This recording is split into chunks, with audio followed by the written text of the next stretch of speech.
สบายดี10 FC ทุกสบายดีเนาะเราจะมาอัปเดตสีควันผู้กดหมอกำไมเนาะและแม่และเด็กเนาะมื้อนี้ก็มื้อสันวันดีเนาะได้มาคิดผู้ที่ผูกแขนเด็กหน่อยเนาะมื้อนี้ก็สินเก่าสินเคยเนาะให้รับชมคลิปนำกันเด้อพี่น้องเนาะมื้อนี้ก็มาสืบทำพิธีผูกแขนให้แม่และเด็กเนาะผู้ที่กดหมอกำไมเนาะอยู่บ้านนกเครื่องใหญ่เฮาเองเนาะก็ทำพิธีก็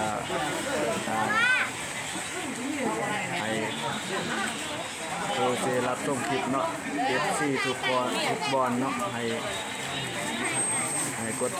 สะไคร่น้ำเด้อพี่น้องเนาะมื้อนี้มื้อสันวันดีฝนกระตกเบิดมื้อนี้เนาะบรรยากาศ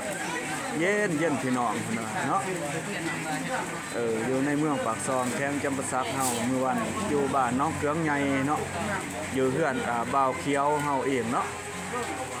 สู่ทำพิธีเพิ่น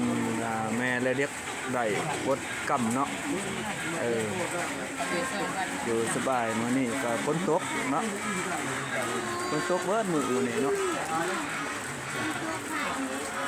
บรรยากาศก็เย็นมื้อนี้เนาะเวลา9 โมงปลายเด้อพี่น้องให้รับชมเนาะสิ่งเก่าสิ่งเคยเหมือนเดิมเนาะ FC ทุกบอลอัปเดตมื้อนี้มื้อสันวันดีทุกคนเนาะสบายดี